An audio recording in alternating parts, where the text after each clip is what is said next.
Halo sahabat dan kerabat di mana saja Anda berada. Salam damai, salam sehat.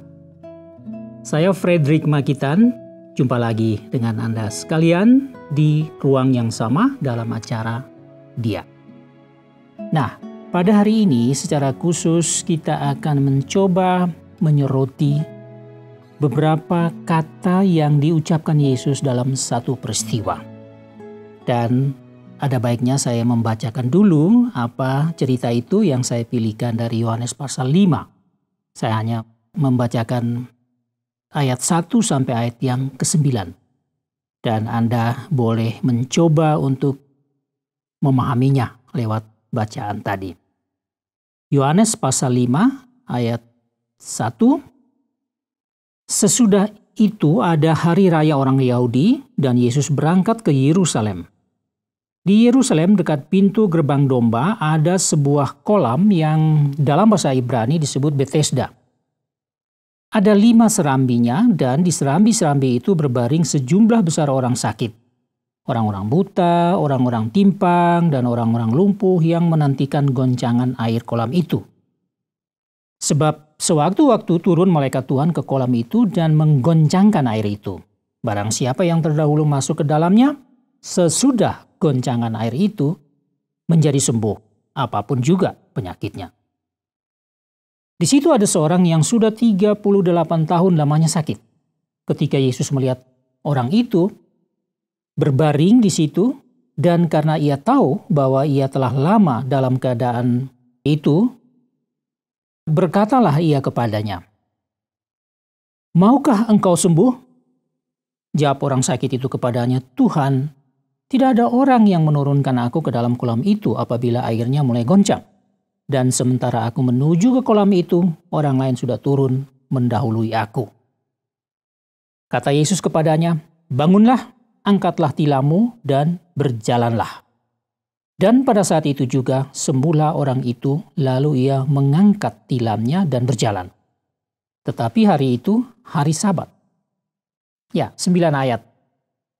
Cerita ini memang masih panjang, ya, tapi kita hanya ambil sebagian saja untuk kita bicarakan di sini. Sahabat, latar belakang peristiwa ini adalah demikian. Ini kan terjadi kira-kira di tahun 28 Masehi, dan Yesus sedang berada di dalam satu periode singkat, kira-kira 6 bulan. Dia melayani di Galilea, di Israel bagian utara. Nah, ini sudah sampai pada bulan April tahun 28, kira-kira tahun 28 Masehi. Nah, ini sudah dekat sekali dengan hari Paskah. Maka Yesus tinggalkan Galilea, tinggalkan kota Kapernaum yang penuh dengan pelayanan perbuatan Yesus selama berada di sana sekitar 6 bulan itu sejak ia datang dari Yudea pada tahun yang lalu, kira-kira tahun 27. Nah, karena sudah dekat hari Paskah, Yesus memutuskan untuk berangkat menuju Yerusalem. Nah, ini perjalanan panjang, kira-kira 3, 4, bisa 5 hari berjalan kaki pada zaman itu. Dan Yesus berangkat ke Yerusalem di provinsi Yudea di bagian selatan Israel. Ada kesan bahwa memang kali ini Yesus ini adalah hari Paskah yang kedua di dalam 3 sampai 3,5 tahun masa pelayanan Yesus. Tahun sebelumnya juga Yesus ke Yerusalem merayakan Paskah di sana bersama beberapa murid. Kemudian kali ini tidak ada kesan bahwa dia membawa murid-murid. Jadi kesannya yang kuat justru Yesus pergi sendiri, berangkat ke Yerusalem. Maka berangkatlah Tuhan Yesus menuju Yerusalem. Mungkin saja ada orang lain, mungkin juga ada murid-murid tetapi tidak dicatat atau tidak dilaporkan oleh para keempat penulis kitab Injil. Dan bagian ini, cerita ini hanya diceritakan oleh Yohanes saja, salah satu dari 12 murid Yesus. Nah, sampai di Yerusalem, memasuki kota Yerusalem, dan di situ Yesus bertemu, jadi ini latar belakang kisahnya ini. Kan Yesus masuk melalui satu gerbang yang di situ dinamakan pintu gerbang domba. Jadi itu adalah satu pintu gerbang yang memasuki tembok Yerusalem dan masuk ke dalam kota Yerusalem. Dan di dekat pintu domba itu ada sebuah kolam yang disebut kolam Betesda. Betesda artinya rumah belas kasihan. Nah, di situ di kolam Betesda itu kan ada serambi-serambi. Jadi serambi-serambi yang dibangun menurut laporan itu ada 5 serambi. Jadi ada satu serambi yang membelah kolam itu dan ada 4 serambi lainnya yang mengelilingi kolam itu. Nah, di situ ada banyak orang sakit yang mereka macam-macam penyakitnya yang sudah tadi kita baca di dalam teks tadi. Dan mereka semua menunggu satu saat. Nah, karena pada suatu saat atau berkali-kali itu terjadi, menurut kepercayaan orang Yahudi, malaikat turun dan menggoncangkan air itu dengan tujuan memang untuk menyembuhkan orang-orang sakit. Nah, siapa yang lebih dahulu, yang menjadi yang pertama masuk ke kolam itu setelah goncangan air itu, maka dia akan sembuh apapun juga penyakitnya. Nah, karena itu orang-orang sakit dibawa ke sana dan menunggu saatnya. Kapan menunggu malaikat turun dan menggoncangkan air itu. Tapi di sana ada satu orang yang sudah 38 tahun lamanya dia sakit. Tidak dijelaskan sakit apa itu. Tapi Yesus datang melalui situ, melewati kolam itu dan melihat orang ini. Dan Yesus langsung saja tahu dia adalah orang sakit yang sudah sangat lama. Dan ternyata 38 tahun. Yesus mendekatinya dan bertanya kepada dia, apakah engkau mau sembuh? Ya, maukah engkau sembuh? Lalu seperti dalam apa yang kita bacakan tadi, yang dijawab oleh orang itu adalah begini, Tuhan, tidak ada orang yang menurunkan aku ke dalam kolam itu apabila airnya goncang. Dan sementara aku menuju kolam itu, orang lain sudah turun mendahului aku. Jadi dia tidak pernah kebagian kesempatan untuk masuk lebih dahulu supaya mengalami kesembuhan. Nah, kita tidak tahu sudah berapa lama orang ini selalu datang atau dibawa ke pinggir kolam Betesda itu. Kita tidak tahu. Yang kita tahu dia 38 tahun menderita suatu penyakit. Tetapi sudah berapa lama dia selalu dibawa ke situ untuk bisa masuk ke kolam itu pada waktu airnya bergoncang. Nah, tapi pada saat itu Yesus yang tahu segala sesuatu melihat dia langsung bertanya, maukah engkau sembuh? Nah, ini yang kita perhatikan di kalimat ini. Dari pertanyaan ini dia tidak menjawab, orang ini tidak menjawab bilang, aku mau Tuhan. Dia tidak menjawab itu, tapi dia mulai menjawab dengan satu alasan. Tuhan, tidak ada orang yang menurunkan aku ke dalam kolam itu. Nah, setelah itu Yesus langsung tidak juga tanya ulang, kamu mau enggak? Enggak begitu Yesus. Langsung saja hanya dengan alasan yang diberikan oleh orang ini, toh Yesus juga sudah tahu, maka Yesus katakan, bangunlah, angkat tilammu dan berjalanlah. Maka pada saat itu juga sembuh. Nah, sekarang kita perhatikan dan coba kita merenungkan kata-kata ini. Maukah engkau sembuh? Memang Yohanes tidak mendeskripsikan situasi itu. Kemungkinan saja Yesus sangat mendekat orang ini, kemudian mungkin memeluk bahunya atau pegang tangannya dan sebagainya dan menatap dia dengan wajah yang penuh belas kasihan itu, yang pasti Yesus punya belas kasihan terhadap orang ini. Karena itu secara khusus Yesus mendekati orang ini. Jadi tidak dideskripsikan seperti itu, tapi Yesus langsung, kita bisa bayangkan Yesus langsung memegang tangannya barangkali, memegang pundaknya barangkali, lalu bertanya, maukah engkau sembuh? Dan tampaknya di sini Yesus juga tidak membutuhkan jawaban mau dari orang ini. Dan dia juga tidak menjawab mau. Tetapi pertanyaan ini adalah semacam pertanyaan di mana Yesus, makna di dalam pertanyaan ini adalah bahwa Yesus menyatakan diri kepada dia, mendekatkan diri kepada dia, walaupun dia tidak tahu ini siapa Yesus. Dia belum tahu. Hanya dia melihat seorang laki-laki muda yang sekarang ada dan menjamah dia dan bertanya, maukah engkau sembuh? Jadi Yesus juga tampak tidak membutuhkan jawaban orang ini katakan mau baru Yesus sembuhkan. Tidak. Karena pertanyaan ini adalah satu pertanyaan yang hanya mau mengungkapkan belas kasihan Yesus. Yang mau mengungkapkan kerinduan Yesus supaya dia ini sembuh. Jadi, Yesus yakin bahwa dia memahami pertanyaan ini punya makna. Kenapa ada seorang laki-laki yang tidak dikenal mendekati dia dan bertanya, maukah engkau sembuh? Kenapa? Pasti orang ini mau menolong. Mungkin saja dalam benak dia pikir begini, oh ini orang satu nih rupanya dia mau tunggu kalau air bergoncang dia yang menolong saya. Angkat cepat-cepat masuk ke dalam kolam itu supaya sembuh. Mungkin saja dia berpikir begitu. Nah, karena orang ini tampak dia sudah mempunyai pemikiran persepsi tentang Yesus, walaupun dia belum kenal namanya Yesus, dia belum tahu, tapi dia sudah punya persepsi positif bahwa orang ini mau menolong dia.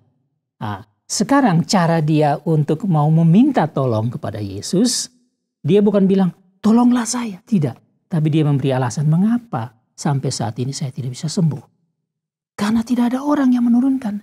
Jadi kalimat, tidak ada orang yang bisa tolong saya. Kalimat itu memberi arti bahwa dia sedang meminta Tuhan, tolonglah saya. Jadi kita lihat di sini ada satu komunikasi yang akrab.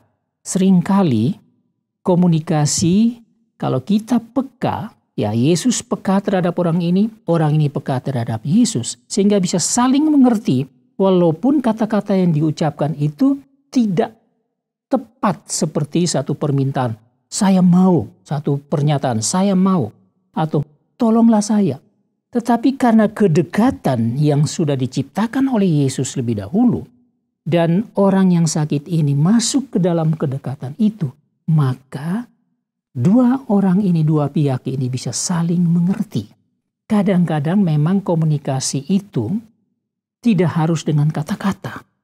Tetapi suasana yang sudah diciptakan itu membuat orang bisa saling mengerti tanpa mendengarkan kata-kata. Jadi, Yesus melihat di sini. Orang ini juga mengerti kalau Yesus tanya, maukah engkau sembuh? Artinya orang ini mau menolong. Lalu orang ini katakan, Tuhan, tidak ada orang yang menurunkan aku. Artinya orang ini sedang meminta tolong. Tolonglah aku, karena tidak ada orang lain. Ketemulah di sini hati dengan hati.